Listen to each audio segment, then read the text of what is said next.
Good morning. Good to see everyone today. So, as my wife, never mind that. Never mind right there.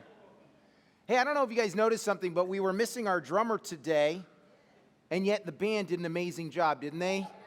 Awesome. That last song, I don't even know how you do it. I'm not a musician anyway, but I don't know how they keep time and all that stuff. I heard you have to keep time. I couldn't be able to do that myself, but anyway. So, has anyone ever had a pet here before? We talk about pets from time to time. Nobody's had a pet? Anybody have fish? Anyone have fish? Okay, yeah. I was really little, I had a fish, I remember. But I also, when I was a pastor at the other church before I moved here, I was a pastor for 19 years in the Miami area. And one of the other pastors from his office, he went away on vacation for a cruise in like the Greek islands or something with his wife. And he said, John, I need someone to take care of my fish.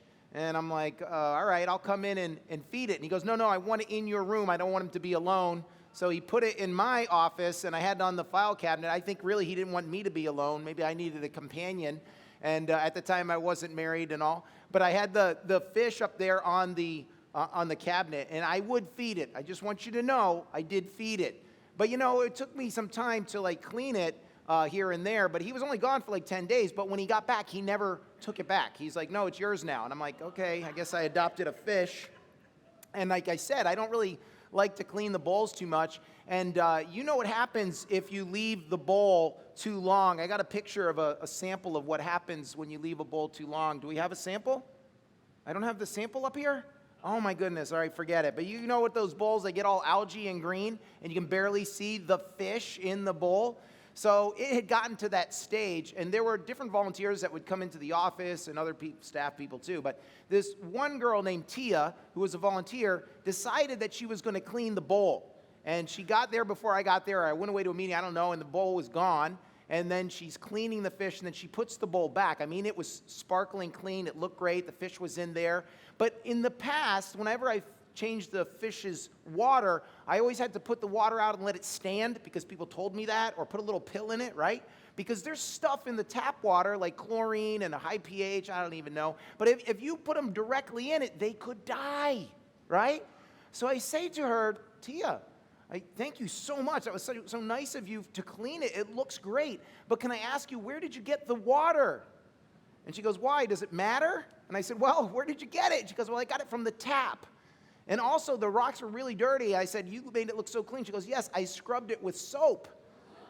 And I'm like, I hope you rinsed it really good. You know? And she goes, is it going to matter? And I said, well, let's see what happens. So about 2 hours later, my fish is doing the backstroke, but he's not stroking. He's just floating, right? Belly up in the middle of the bowl. So he didn't make it. He died, all right?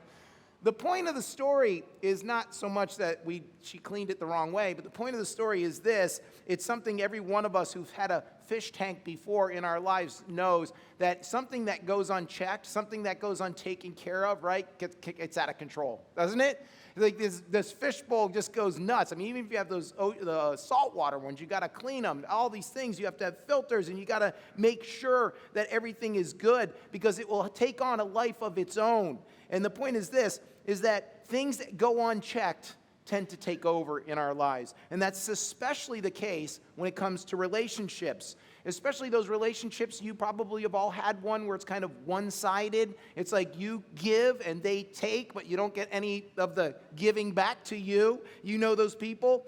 Maybe it's a person that they always want something from you, and you help them in their time of need, and then it just kind of escalated. They keep coming back to you because you're the one that's still helping them where other people may not be helping them anymore.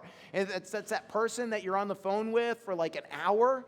But they're the one who's talking. You're like, and you wanted to say something, get a little in there, and by the time that hour is over, you're exhausted. You ever have one of those? It's like, I can have one of those a day, and that's it, because it's just wiped me out, and I need another 8 hours of sleep. And they'll just keep, they're in your life.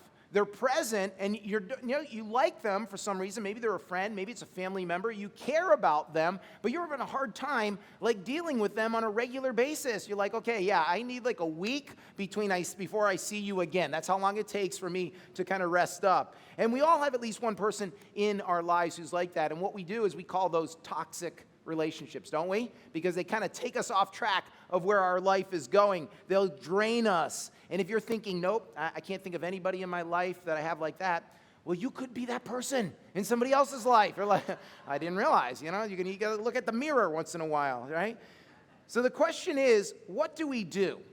Because many times it's someone close. It's a friend. It's a relative. I mean, we have relatives that are close to us, a brother, a sister, a cousin, an uncle, an aunt, a mother, a father, a sister, a daughter, whatever it is, a son. And they're that close that we just can't get rid of them. I mean, we can't just get them totally out of our lives. We're somehow associated with them, or a close friend that we've known for a long time, but we can't live with them. It's like, this is really hard. I'm not sure what to do. And so, and by the way, I'm not talking about your spouse. So if there's no elbowing right now, okay? It's like, okay, I'm ready to, yeah, you're like that to me. That's a different story. We'll do counseling for you, whole different story. But what can we do is the question. How do we minimize the toxic effect that they have on our lives? Well, I'm glad you asked, because that's what we're going to talk about today. And we started a brand new series last week called Patriarchs, the Line of Promise. And you kind of saw the little video talking about that. And basically, the biggest premise of the whole thing is this, that the Bible, the whole story, is about one person, Jesus Christ. Okay? But how do we get to Jesus Christ? Because it doesn't just start in the book of Matthew. It starts all the way back in the beginning. It has to start somewhere. God chose a line of people by which the Messiah would come, and those are the patriarchs. And he started with one man named Abraham. And that's where we started last week. We opened up the Bible in Genesis chapter 11, and there was Abraham's name. Now, Abraham is not perfect.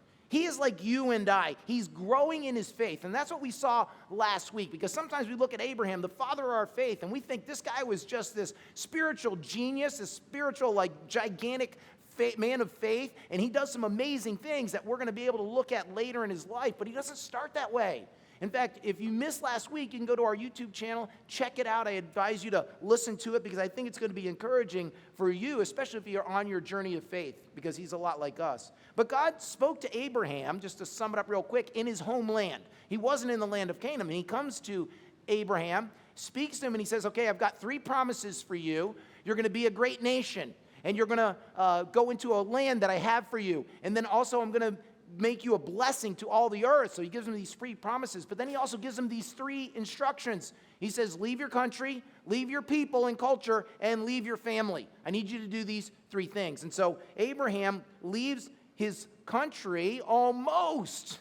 He comes to the edge, and he kind of camps out there before he gets into the land of Canaan, because he wants to take care of his father. And he stays there until his father dies. So however long that was, that's how he stayed. And so Abraham hears from God in the land that he started in, but he won't hear from God until he gets into the land. When his father dies, he gets into the land, and again, he hears from God. But when he gets to the land, there's a famine. And so he's like, oh, great, now what am I going to do? And so he decides, I'm going to go to Egypt, and the Nile River is there. They're probably doing good. We'll go into that area. So he goes down into the land of Egypt, and he stays there because he gets in trouble for lying to the Pharaoh about his wife.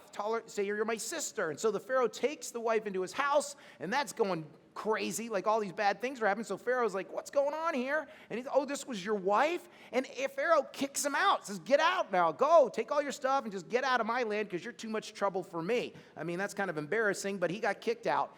And so when he gets to the land, you would think the next verse that we hear, because he's now again back on track with God, you're in the land that I promised you, that it would say, and he heard from God, right? And God's about to speak to him. But that's not what we hear. And the reason we don't hear that is because Abraham has some baggage still that he's got to get rid of. You see, Abraham was called to leave his family. That was one of the things. Leave your land, leave your people, and leave your family.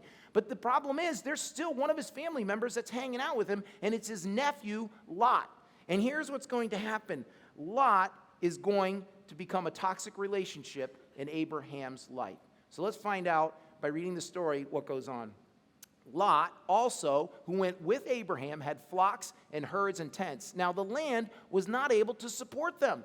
That they might dwell together, for their possessions were so great that they could not dwell together. And there was strife between the herdsmen of Abraham's livestock and the herdsmen of Lot's livestock. The Canaanites and the Perizzites then dwelt in the land. So there's other people dwelling in the land, and they're watching these 2 big, clans kind of, you're having problems. And so Abraham said to Lot, please let there be no strife between you and me, and between my herdsmen and your herdsmen, for we are brethren. Is not the whole land before you? Please separate from me. If you take the left, then I will go to the right. If you go to the right, then I will go to the left. So Abraham makes it to paradise, but there's trouble in paradise, right? First there's a famine, he leaves, he comes back, and now he's having problems with his family. And they had a lot of livestock. In fact, Abraham probably had at least 1,000 people in his entourage, not counting all of his animals, because later, as we get through this story, he's able to muster up a army of 318 people that were born in his household. So they were born in his household, they grow to an age where they can fight, so like 20 years or so, 18, I don't know how old they would be at that stage. But they also had parents, they had maybe wives, they had kids. So we're talking at least 1,000 people. And Lot himself, by kind of hitching his star or his carriage to Abraham's coattails, has also become rich. And they're back in the land, and they're having trouble getting along because their herdsmen and the other herdsmen are being confrontational with each other. And so here Abraham actually makes a good decision, and he decides to confront the issue and calls Lot and says, hey, we need to fix this thing. So here's a couple things that if you fill these out today, and I think they're going to be important. You may go, yeah, these are obvious, but maybe we need a reminder. So if you pull out your outline and you fill in the blanks on these points, I think it's going to help with the message today. But confront relationship issues when they arise. Ignoring problems only makes things worse. You see, the thing is, most people don't like conflict. In fact, most of us would probably try to avoid it, right? If you know your spouse is mad at you, are you ready to just like confront them with the issue? No, we like hide. We sneak in the back door. We're like, oh yeah, I was here all day, baby. You know, you didn't know me. You didn't hear me here, right? And we'll put up with a lot of stuff. Many of us will put up a lot of stuff before we actually confront the issue because we'd rather go through some turmoil or than confront and have confrontation in our lives. And so we'll just, sometimes, instead of doing that too, we'll just drop off the map or we'll ghost somebody. We're like, yeah, I'm just not going to respond. You ever get a text and you're just like, I honestly, I can't deal with this right now. And we're going to let it go because we're just like, I don't want to answer this text because I don't know how I'm going to respond to it. I don't even know how to deal with this in this moment. But these delays only delay the inevitable that's going to happen. Eventually, we have to confront the issue. And so it's not just a matter of time. I mean, it's not just a matter of I'm messing, just scratch that last line. It's just a matter of time, right, when we're going to have to encounter that confrontation, even if we put it off, because you can't put it off forever. And the longer you wait, the more it escalates. So I'm going to give you a Bible verse that we already know, most of us do, and we always apply it. Seems like I've never heard this not applied to marriage, but it's not written in the Bible for marriage. It's actually written in the Bible for any relationship that we have. And so I'm actually going to back it up one verse so you can see its context. It says in Ephesians, it says, therefore put away lying, and let each one of you speak truth to his neighbor, to anybody, right? This is your friends, your relatives, whoever it is. For we are members of one another. And then he says, be angry and do not sin. Do not let the sun go down on your wrath, nor give place to the devil. Now, all of us have heard this, but we usually use it in context with our spouse, because if you get in an argument, right, that day, you're like, don't go to bed without getting in an argument. I say 24 hours. That's what I say. Don't let a day go by, because you know what? I've gotten into a fight with my wife like the minute before I was about to fall asleep, and you're not going to solve that in 5 minutes, right? Sometimes you're not, but don't let a day go by. That's the whole point. Don't let it linger. Why? Because it says you give a place to the devil. Now, that word place is an interesting word. I have it up here on the screen. Go ahead, the next slide. Is the word topos in the Greek, and it means an inhabited place, a city, a village, or a district. So he's saying when you put off confronting someone about the issue, you're giving the devil like a place to live in your heart. Think about that, right? It's like, and we have all experienced it where we've been upset with somebody and we know we should address the issue, but we don't. What happens? All these strange thoughts start coming. Yeah, they always do that. And we start thinking bad things to them. And the devil starts taking up a residency in our hearts. You see, when you wait to address the issue, you're letting the devil get in there, and he's going to mess with your emotions, and he's going to mess with your mind. In Hebrews, it kind of says something similar. Listen to how the writer of Hebrews puts it. Make every effort to live in peace with anyone or everyone and to be holy. Without holiness, no one will see the Lord. So see to it that no one falls short of the grace of God and that no bitter root, you can circle that, underline that, put an exclamation point by it, grows up to cause trouble and defile many. See, what happens is if you don't kind of try to live at peace with somebody, if you don't confront the issues, Satan gets in there and an evil, bitter root begins to grow. And some of us have been there. We give someone the cold shoulder and it gets a little worse. Now we don't know how to get out of this situation. Things start building up and we get in a bigger argument than we would have if we had just confronted the issue to begin with. You see, he begins to grow this root inside of us with unaddressed issues. They lead to grudges, to unforgiveness, and bitterness. Now, the truth is we can control our emotions if we want to. Some of us say, well, we can't do that. It's hard to do. And it's not easy, I would agree.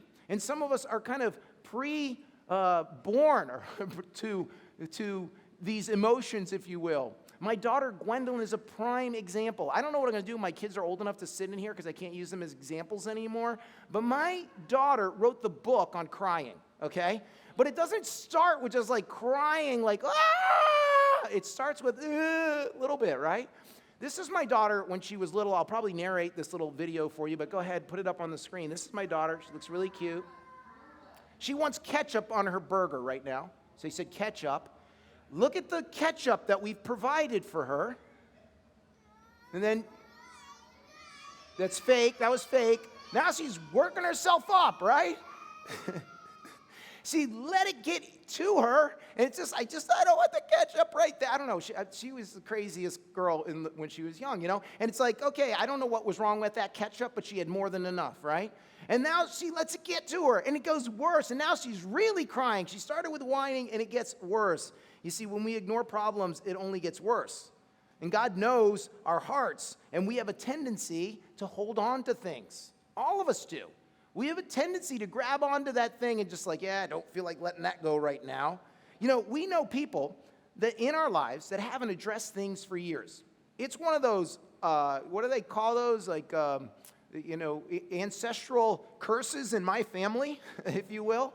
Because I've seen it in different relationships where years have gone by and they haven't even talked to each other.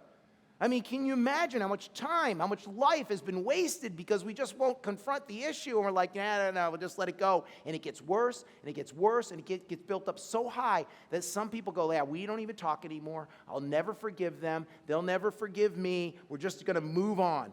You know, saying sorry, we've heard this, is one of the hardest words to say in the English language. But you know what else is really hard? Forgiveness. Because sometimes we just want to hold on to it. Both sides. Yeah, I don't want to forgive you. My daughter Charlotte, we would teach her, this is what we taught our kids when they were little, and they got mad at each other. And I would say, okay, say you're sorry for whatever it was, and then the other one had to say, I forgive you. But I noticed something about my daughter Charlotte. She would say, I forgive you, and then she would still mope and look like she's angry. And I'm like, oh no, that's not happening. Now hug it out, because it's over. Once you said, I forgive you, you don't hold on to it anymore.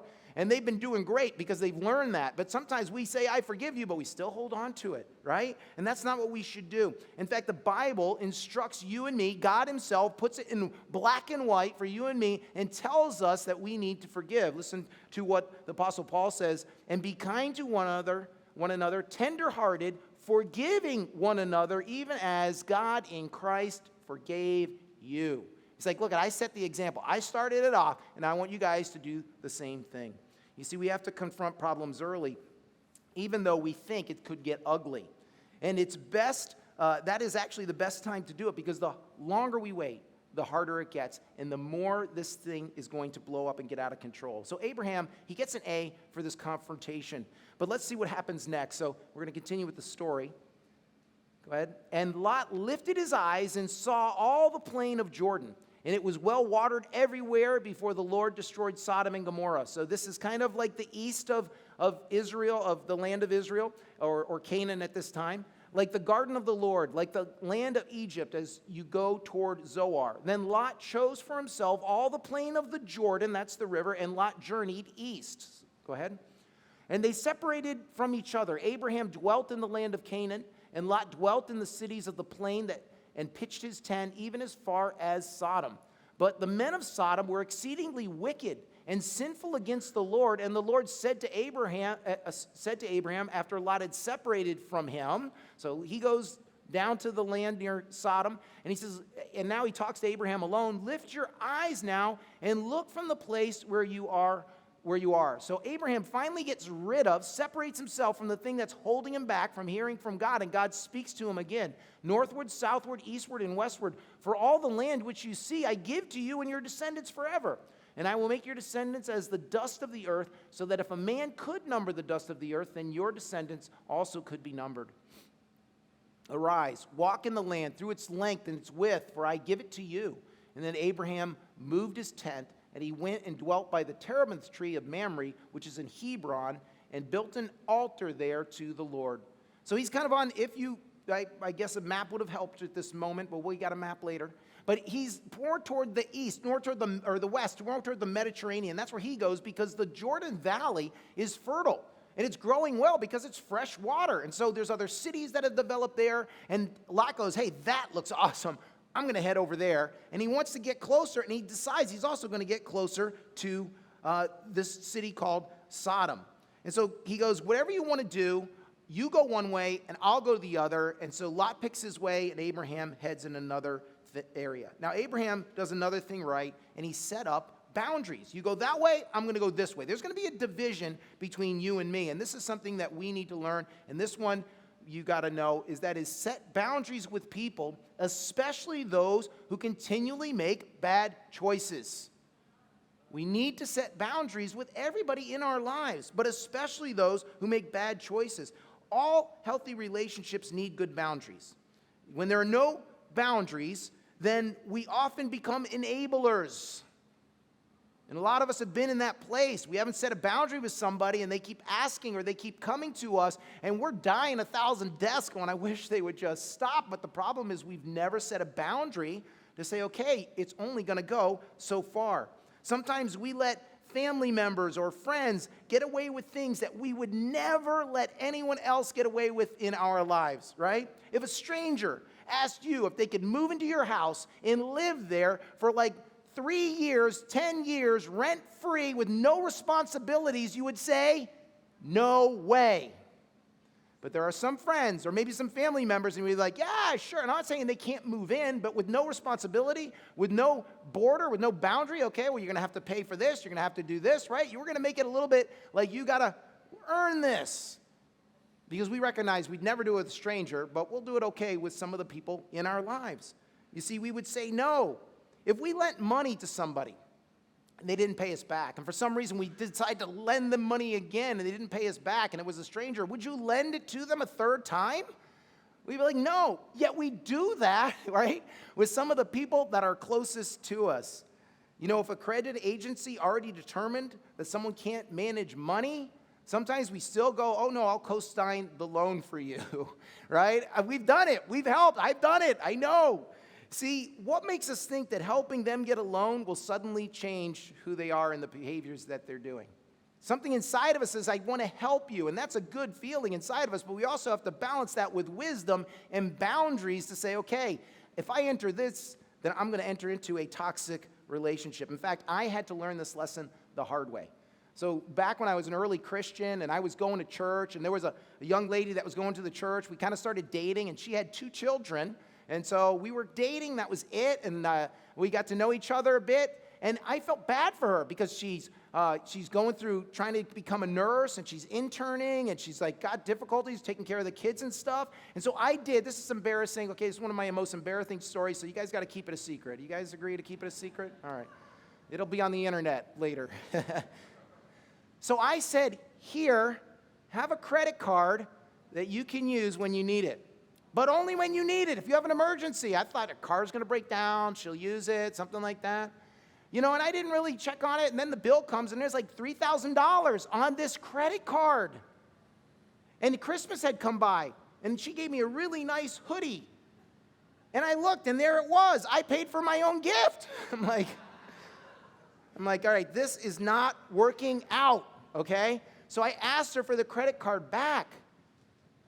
But then like a month later, I gave her another one. This is not a joke. I know, you guys are like, who is this pastor we're following, right? Listen, I've grown a little. I ended up in debt like $5,000 to $6,000. In fact, I was supposed to come to Florida a year earlier, and I had to work another whole year just to pay it off so that I could finally move. Because of that mistake, I had to delay my life 1 year from what God had for me, the plans that God had for me. You see, that's what happens when we sometimes do these things. We want to help somebody, but we don't set any clear boundary. For those of you who are like me, and I know there's a few in here, even if there's just one, this verse is going to change your life if you put it into practice. My son, if you become surety for your friend, if you have shaken hands in a pledge for a stranger, you are snared by the words of your mouth. You are taken by the words of your mouth. So do this, my son, and deliver yourself, for you have come into the hand of your friend. You're in their hands now, because if they don't pay it, who's on the line, right? Your anxiety is building up because it's not just you having to pay for it. If they don't take care of it, you're in trouble. So go and humble yourself. Plead with your friend. Give no sleep to your eyes, nor slumber to your eyelids until you've taken care of it. Listen, after I read this, I'm like, I'm not lending money again. I'm not going to become surety again. And I know some of you are like either on the verge of making a decision like that, or you're like, I know what you're talking about. I just did it, and I'm just praying they're going to pay it and honor what they're supposed to do. Listen, the Bible doesn't say these things. And by the way, there's like about 8 of these verses. That was just one of them that I picked for you today. It says, don't lend money. If you're going to help somebody, listen, if you're going to help somebody financially, then just give them the money. And if you can't afford to give them the money, then don't do it. That's my rule. Like if I give it to them, I'll say, sure, I'll give you that, and they'll call it a loan, but I'm in my head, I'm like, nah, you're never going to pay that back. I'm just giving it to you. And if you're not willing to part with that money, then just don't do it, because it's only going to lead to problems. You see, I'm not saying this particularly about money, and you're like, oh, you're talking to me about money. I'm talking about boundaries, because this applies to every area of our life. If we give in on these areas where the Bible's telling you don't do it, then you're going to end up in a place where you're stressed out, you got anxiety, you can't sleep at night. And we already have enough problems. I don't need to have any more. Think about this. If a credit agency won't lend to them, why would you? Think about that for a moment, right? See, Lot is not necessarily a bad guy, okay? He isn't. He's not a bad guy, but he keeps making bad decisions, foolish decisions. He lacks wisdom. I mean, he's going to go pitch his tent towards Sodom, and we read right there in the verse that they're wicked there. Like, okay, I'm just going to go to where the wicked people are. Yeah, that makes a lot of sense. But he loves the city. Oh, it's Sodom. Maybe he missed, if you were with us last week, he missed and the bathhouses. I miss all those baths. Man, I just wish I was there. I don't want to live in a tent, so I'm going to go next to that city because it has all the things that I want. Or, man, I'm just going to go to the plain because it looks good to me, but it isn't necessarily better for him. Because a lot of times the world looks good to us. There's certain things that we're like attracted to, but God's saying, oh, man, it's really not good for you. Listen to what the Apostle Peter says about Lot, because Lot gets himself into trouble. He himself embroils himself with anxiety. Listen to what he says. Lot was oppressed by the filthy conduct of the wicked. For that righteous man, calling Lot righteous, he wasn't a bad guy, dwelling among them, tormented his righteous soul from day to day by seeing and hearing their lawless deeds. He's like in Sodom, and he's like right there, and he's like, oh, man, but I really love the city, but this stuff is torturing me. And he's just conflicted and torturing himself. You see, when Lot looked over the land, I would think he would have said, like, Abraham, you're so nice, man. Maybe we can divide the land. You go north and I'll go south. We'll both get half, right? Half good, half bad. He just picks it for himself. He's just like, no, I'm only thinking about me. This looks great. I'm going to go do it. We know people who make choices that everyone knows is not good for them. All of us. We know probably a handful of those people in our lives. Whether it's a family member or a friend or someone a coworker you hear about all the time talking around the water cooler, and you're thinking, that's not a good choice, right? Here, let me give you some advice if I could, but they don't listen. You see, constantly they gravitate toward what feels good, but is ultimately not good for them. And so you give them advice, but they aren't going to follow it. There are 3 types of relationships that you're going to have in this world. You're going to have healthy relationships, and so you want to build up on those. You're going to have unhealthy relationships, and you're going to have no relationships. The Bible instructs us that we should not hang out with the wicked. And the wicked are those that are not moving toward God in any way, shape, or form. They don't want to know God. And they're going to just live their lives in certain ways. And those are the ones that we want to kind of have no relationship. Those are the ones that are living after themselves and that are hurting other people. He says those are no relationships. And the good ones we want, but now we're stuck in the middle. These are the maybe sometimes toxic, right? The unhealthy relationships. And here's the thing. We need to set boundaries in those relationships. I put this in your outline. You might want to circle it. You might want to cut it out, pin it to your refrigerator so you see it every day. But listen to this statement. If you don't draw and maintain healthy boundaries with family members, or you can write loved ones or friends right there, the least healthy member of the family will set the boundaries. Think about that for a minute. If you don't set the boundaries, they're going to set the boundaries. They're going to put them wherever they want, and you're going to be stuck living with those boundaries in your life.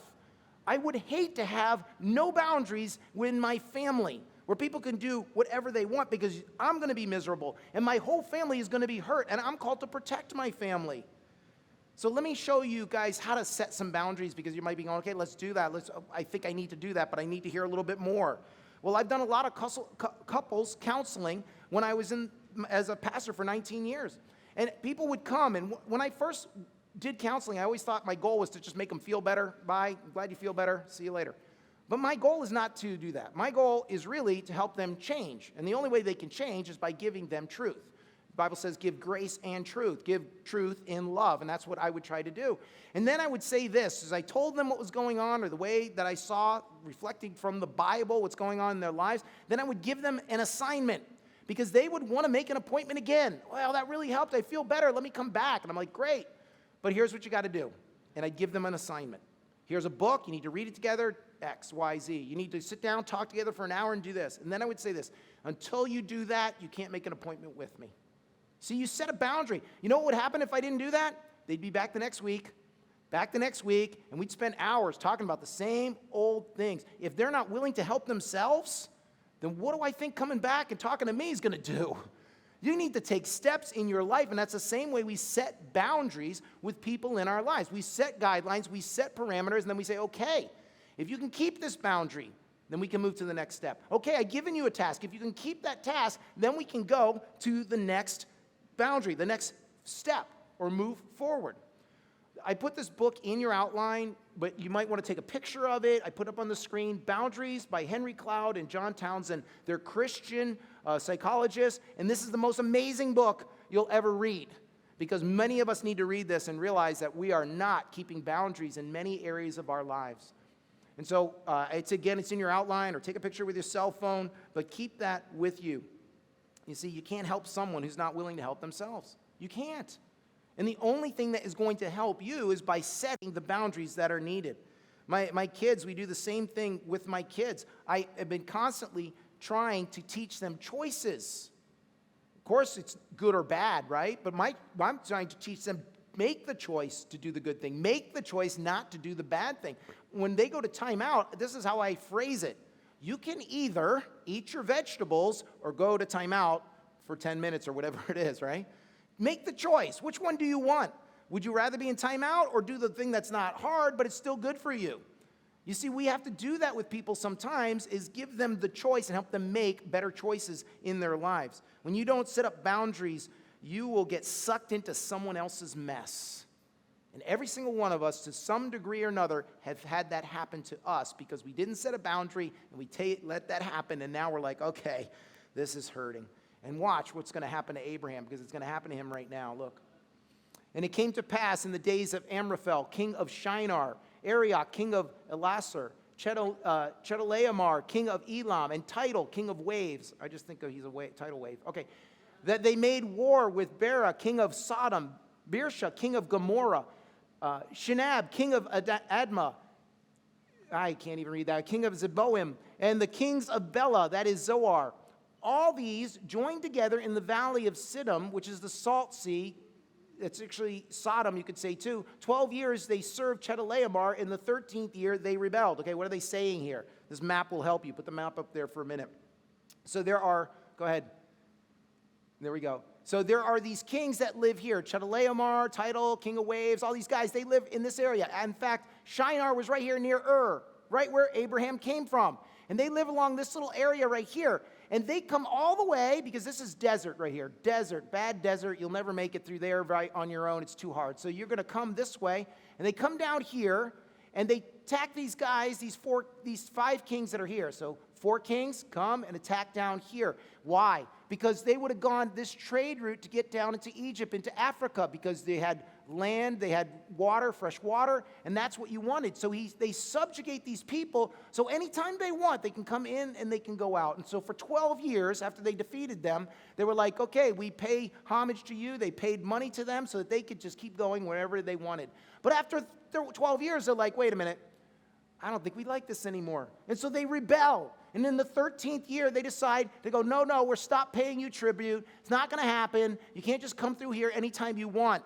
And so this fight breaks out. That's what's happening. He said 12 years ago, they subjugated them. Now, we're going to move to the next verse. In the 13th year, they rebel. And the king of Sodom, the king of Gomorrah, the king of Admah, and the king of Zobim, and the king of Bela, that is Zoar, went out and joined together in battle in the valley of Siddim. That's then the area of the Dead Sea where Sodom is, and against Chedorlaomer, king of Elam, Tidal, king of waves, Amraphel, king of Shinar, and Ariak, king of Elasar, 4 kings against 5. Now, those other ones are more powerful. Now, the valley of Siddim was full of asphalt. So this is the area of the Dead Sea, asphalt pits, and the king of Sodom and Gomorrah fled. Some fell there, and the remainder fled to the mountains. So they're being defeated by these 4 kings, and they took all the goods. So the kings that defeat them took all the goods of Sodom and Gomorrah and all their possessions and went their way. They also took Lot, Abraham's brother's son, who dwelt in Sodom, and his goods, and they departed. So the 4 kings take back the land. Going to rebel against us? Not going to happen. They come in, and they fight them, and they win. And so now they win, but not only that, they're like, okay, we're going to teach you a little bit of a lesson here. They go back into their cities. They take the people, they take the goods, and they take off. And so Lot's choices to live near Sodom, this was the city I wanted to live near, this is awesome, have now caused a bigger problem for him, and it's also going to cause a bigger problem for Abraham. So Abraham, to the rescue. Let's keep reading for a moment. And then one who had escaped, so one of the people that escaped from there, and told Abraham the Hebrew, for he dwelt by the terebinth trees of Mamre, the Amorite, brother of Eshcol and the brother of Aner, I don't know how you say that, and they were allies with Abram. Now Abram heard that his brother was taken captive. He armed his 318 trained servants who were born in his house and went in pursuit as far as Dan. He divided his forces against them by night, and he and his servants attacked them and pursued them as far as Hobah, which is north of Damascus. So he brought back all the goods and also brought back his brother Lot and his goods, as well as the women and the people. So we just go back to the map real quick. You're going to have to do a little moving quickly. There you go. So they're down in this area. Actually, Abraham's way over here, and the Dead Sea is right in this area where Sodom is. And though he comes, he attacks, and he pushes them all the way past Damascus, all the way back out of the land of Canaan. And then he goes back and he captures everyone. He takes them back with him. And I'm pretty sure that Abraham probably didn't want to get in this mess. Do you think he was like, yeah, saw this happening, and I thought, yeah, I'd just get involved? No. He's like, listen, it doesn't bother me. They can do whatever they want. But Abraham is now stuck because Lot is his family, and Lot's kids, and Lot's bigger family, and these are like my family. I can't just let them be taken away. And so Abraham activates and goes after his family Lot, and Abraham gets sucked into the bad decisions that Lot has made. You see, Abraham should have separated when God told him to, but he didn't. He wasn't even supposed to take Lot with him. God said, don't take him with you, but he took him anyway, and this caused problems. And so this is maybe a tongue twister, maybe a long sentence, but I think it'll make sense to you. It's in your outline. Sometimes we have to trust the God who took care of them before we showed up is the same God who will take care of them when we have to step out. You see, Abraham felt this obligation that I gotta defend Lot. I gotta take care of Lot. I'm gonna have to go do this. And truth is, I would have done too. Because he had already gotten himself to a place where Lot was dependent upon him, and he was kind of stuck in this time period, in this moment. You see, when I first read the exchange of Abraham and Lot on the mountain trying to decide where we're going to go, I thought it was so gracious of Abraham. When I was younger growing up, I'm like, yeah, this was so awesome. I mean, Abraham, you just said, take whatever you want. You trusted God. Lot took the best land, but you were like, nah, it's okay. I know God's going to take care of me. I'm like, wow, he's got such great faith. But now, I don't know. I kind of have to wonder for a minute. Abraham went down in the famine. He goes to Egypt, and he gives away his wife, basically. Like, I know he didn't expect that was going to happen, but think about this for a moment. The promise that God was going to give him was going to come from Sarah. And now Pharaoh's got her. Like, I just gave away where God's promise was going to come from. But he gets her back. God fixes it for him. He gets back into the land. And now he's bargaining with Lot about who's going to keep the land that God had given to Abraham. You want the best? Okay, it's yours. Wait a minute. Wait. Abraham, isn't it yours? Why are you giving it away? Why are you even saying Lot should have some of it? If God gave it to you, why are you offering it to Lot? I mean, why didn't you have a real heart-to-heart with Lot at that moment and sit-down talk? Listen, is this not going to work out, Lot? I mean, you should go back to Ur. You like the city. It's beautiful over there in the Mesopotamian valley. That's what you want. Go there. Because if you think about the inevitability of this, if the land belongs to Abraham, God's eventually going to give it to him, and that is going to cause a conflict regardless in the future, isn't it? Got to kick Lot out somehow. But Abraham goes, no, I compromise, you can stay. And though he drew a boundary, he didn't draw a very good boundary in his life. I don't know if Abraham was being generous or he was just afraid to confront Lot. I mean, I don't know how many times I've been afraid to confront Lot in my life and failed. And I've noticed when I've failed, eventually I have to come back around and confront it again some way in my life. But all that time waiting in between has been this anxiety, stress. I just wish this was over. Instead of doing it right in the beginning and setting the right boundaries. You know, he's got this one-sided relationship with Lot. And maybe he felt an obligation to him. I mean, he's my brother's son. My brother died, and I'm going to mentor him. But Abraham right now is 75 years old. And Lot is a grown man. You can take care of yourself. At one point, you have to make the right decisions for the people who are in your life. He had to trust God that God would take care of Lot for him. Think about that for a moment. Because he's becoming the savior for Lot. And if we continue to become the savior for Lot, then he's going to never learn from his own mistakes. In fact, if you keep rescuing those people in your life, because you're thinking they're going to be homeless, they're not going to be able to live, we have to save that marriage, we have to fix this, and all those things are great.